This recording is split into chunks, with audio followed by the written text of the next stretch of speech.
Winnie-the-Pooh, Chapter 3. I'm going to see if some people come in. Give folks a minute. Here they come. Hi, Margie. I'll give it a minute. Chapter 3 is the place to be. I already know I want to read the whole thing, but I think this is going to be enough for tonight. Just to let y'all know, I'm going to do, well, I don't know. It's actually not that late. We'll see. We'll see how you guys feel. If you want me to do chapter 4, I can do chapter 4 maybe. Chapter 3 is, and chapter 4 is, it's very interesting though, because like I said, I've never read this before. And, Winnie the Pooh's everywhere. There's all sorts of, Winnie the Pooh's everywhere. But how often, I don't know how many people have read the original Winnie the Pooh, right? So I've never read the original Winnie the Pooh. So it's definitely interesting. And it's very sweet thinking about it. To catch you up, introduction, chapter 1, chapter 2. The main thing I've discovered on this that I had no idea about is that it's somebody making a story up for Christopher Robin and his stuffed animal bear, and turning it into a story. He's asked him to tell him a story, and he's put Christopher Robin and his plushy bear into the story. So I did not know that was happening.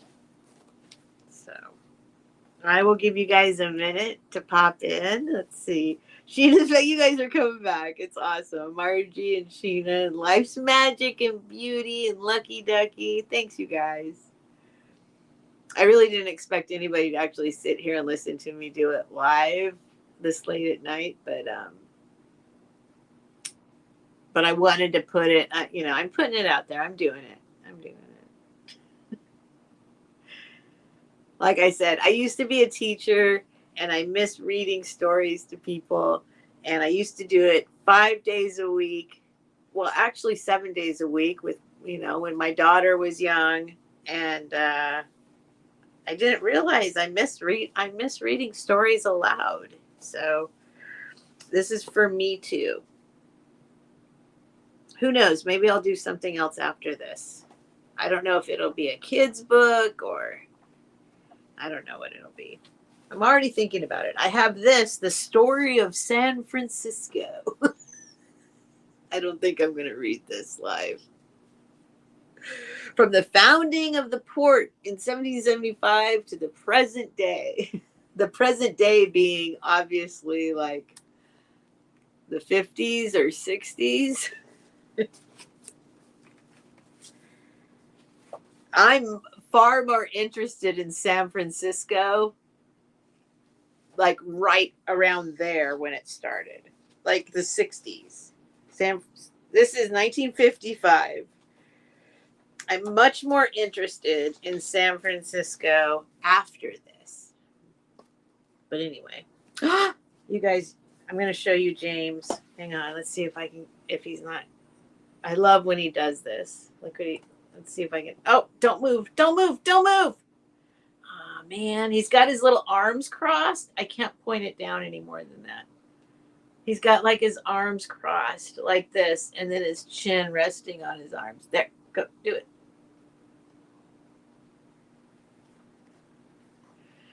All right, here we go. Chapter 3.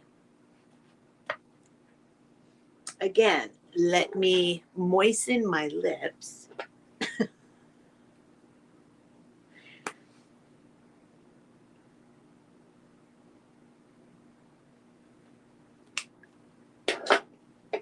And moisten my vocal cords, although I'm I'm all out of. That's it. My lemon juice is gone.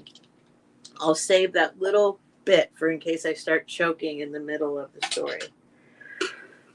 All right. Winnie-the-Pooh, Chapter 3. I'll show you the picture now. What's that say? Trespassers. And then it's broken off. Is that Piglet right there? I think we're going to meet Piglet. Chapter 3, in which Pooh and Piglet go hunting and nearly catch a woozle.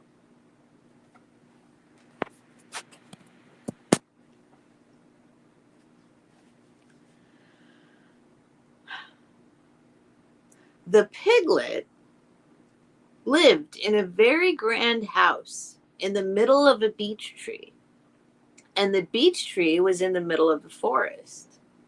And the Piglet lived in the middle of the house. Next to his house was a piece of broken board which had Trespassers W on it. When Christopher Robin asked the Piglet what it meant, he said it was his grandfather's name and had been in the family for a long time. Christopher Robin said, "You couldn't be called Trespassers W." And Piglet said, "Yes, you could." Because his grandfather was, and it was short for Trespassers Will, which was short for Trespassers William. And his grandfather had had two names in case he lost one. Trespassers after an uncle, and William after Trespassers. "I've got two names," said Christopher Robin carelessly. "Well, there you are. That proves it," said Piglet. One fine winter's day, when Piglet was brushing away the snow in front of his house, he happened to look up, and there was Winnie-the-Pooh. Pooh was walking round and round in a circle, thinking of something else. And when Piglet called to him, he just went on walking. "Hello," said Piglet. "What are you doing?" "Hunting," said Pooh. "Hunting what?" said Piglet. "Tracking something," said Winnie-the-Pooh very mysteriously. "Tracking what?" said Piglet, coming closer. "That's just what I said. That's just what I asked myself. I asked myself what?" said Pooh. "What do you think you'll answer?" asked Piglet. "I shall have to wait until I catch up with it," said Winnie-the-Pooh. "Now look there." He pointed to the ground in front of him. "What do you see there?" "Tracks," said Piglet. "Paw marks." He gave a little squeak of excitement. "Oh, Pooh, do you think it's a woozle?"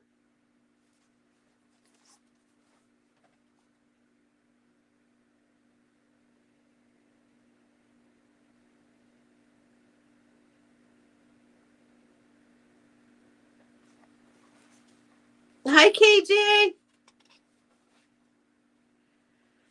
"It may be," said Pooh.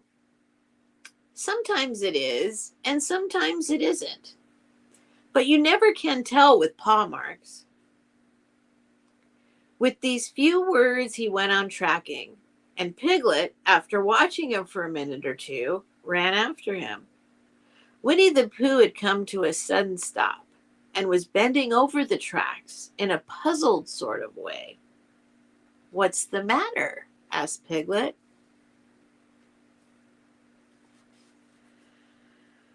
"It's a very funny thing," said Bear. I just realized this has been like slowly inching down.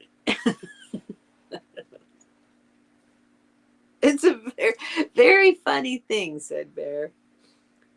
But there seem to be two animals now. This, whatever it was, has joined by another. Whatever it is, and the two of them are now proceeding in company. Would you mind coming with me, Piglet, in case they turn out to be hostile animals? Piglet scratched his ear in a nice sort of way and said that he had nothing to do until Friday and would be delighted to come in case it really was a woozle. You mean in case it really is two woozles, said Winnie-the-Pooh. And Piglet said that anyhow, he had nothing to do until Friday, so off they went together.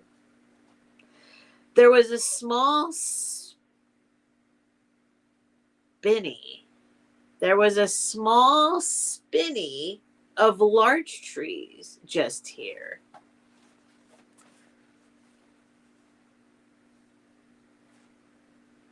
I don't know this word. Spinney. There was a small spinney of larch trees. I mean, I can guess. Just here. And it seemed as if the two woozles, if that is what they were, had been going round this spinney. So round this spinney they went, Pooh and Piglet after them. Piglet passing the time by telling Pooh what his oh my gosh, I got to do this again. This is crazy. There was a small spinney of larch trees just here. And it seemed as if the two woozles, if that is what they were, had been going round this spinney. So round this spinney went Pooh and Piglet after them. Piglet passing the time by telling Pooh what his grandfather, Trespassers W, had done to remove stiffness after tracking, and how his grandfather, Trespassers W, had suffered in his later years from shortness of breath and other matters of interest. And Pooh, wondering what a grandfather was like, and if perhaps this was two grandfathers they were after now, and if so, whether he would be allowed to take one home and keep it, and what Christopher Robin would say. And still, the tracks went on in front of them. Suddenly, Winnie-the-Pooh stopped and pointed excitedly in front of him. Look!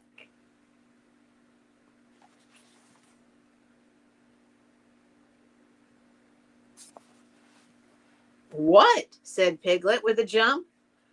And then, to show that he hadn't been frightened, he jumped up and down once or twice more in an exercising sort of way.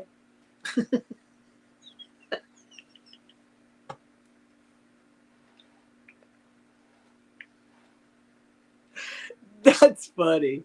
That's funny. What? Said Piglet with a jump. And then, to show that he hadn't been frightened, he jumped up and down once or twice more in an exercising sort of way. The tracks, said Pooh. A third animal has joined the other two.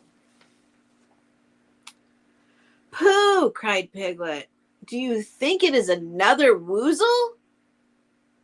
No, said Pooh, because it makes different marks.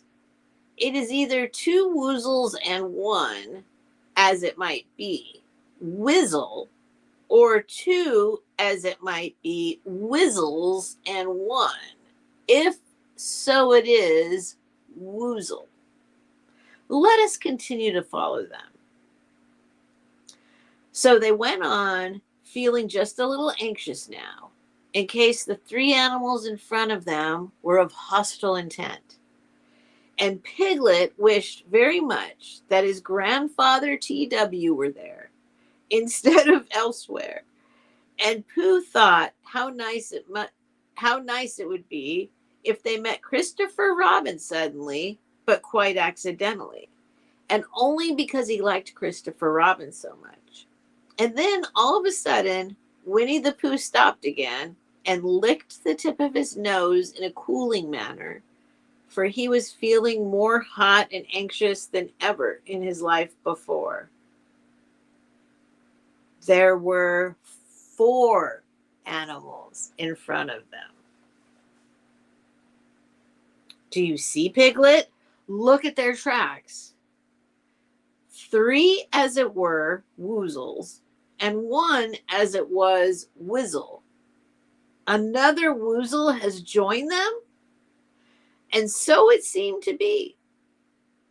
There were the tracks crossing over each other here, getting muddled up with each other there, but quite plainly, every now and then, the tracks of 4 sets of paws.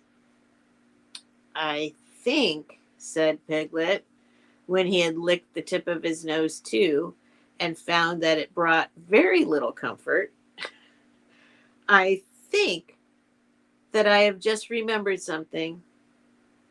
I have just remembered something I forgot to do yesterday and shan't be able to do tomorrow. So I suppose I really ought to go back and do it now. We'll do it this afternoon, and I'll come with you, said Pooh. It isn't the sort of thing you can do in the afternoon, said Piglet quickly. It's a very particular morning thing that has to be done in the morning. And, if possible, between the hours of... What would you say the time was? About 12 now, said Winnie the Pooh, looking at the sun. Between, as I was saying, the hours of 12 and 12:05. So really, dear old Pooh, if you'll excuse me... What's that?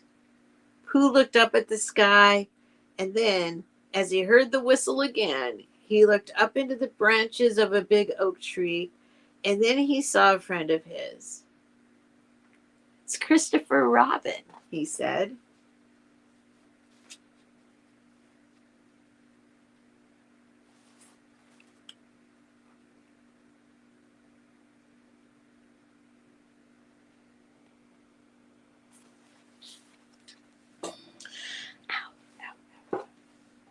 I need to readjust my old decrepit body.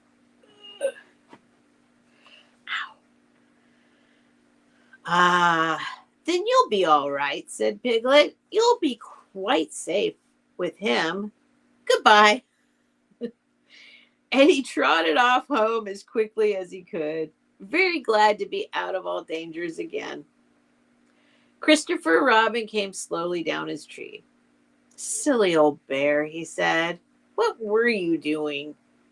First you went round the spinny, twice by yourself, and then Piglet ran after you, and you went round again together, and then you were just going round a 4th time.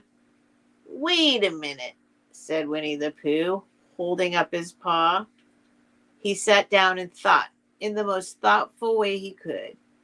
Then he fitted his paw into one of the tracks, and then he scratched his nose twice and stood up. Yes, said Winnie the Pooh. I see now, said Winnie the Pooh. I have been foolish and deluded, said he, and I am a bear of no brain at all.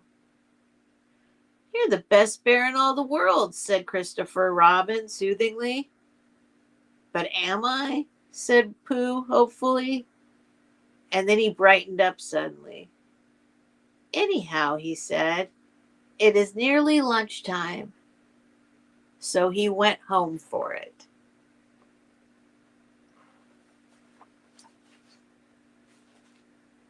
The end of chapter 3.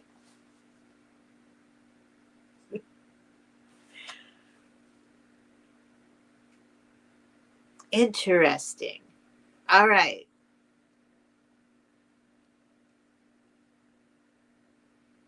So I think I'm going to read chapter 4. I think I'm going to read chapter 4.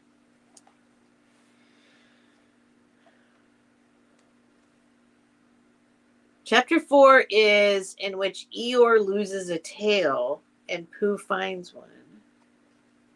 It's very interesting. It's just, it's interesting. I'm finding it interesting. I'm not crying as much as I thought I would, because the introduction had me crying, like, but it's very interesting. All right, I am going to go away and come back and read chapter 4. I've decided that. I'm doing that. And then that's going to, well, should I do chapter 4 and 5? And then the next time I can do 5 through 10.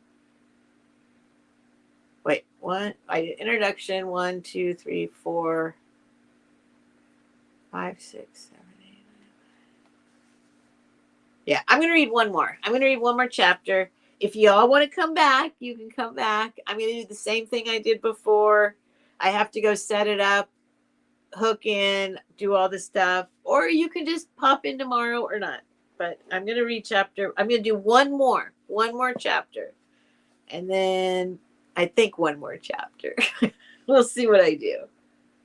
Because once this is the problem with me. If I start a book, if I start any book at all, I can't stop reading it.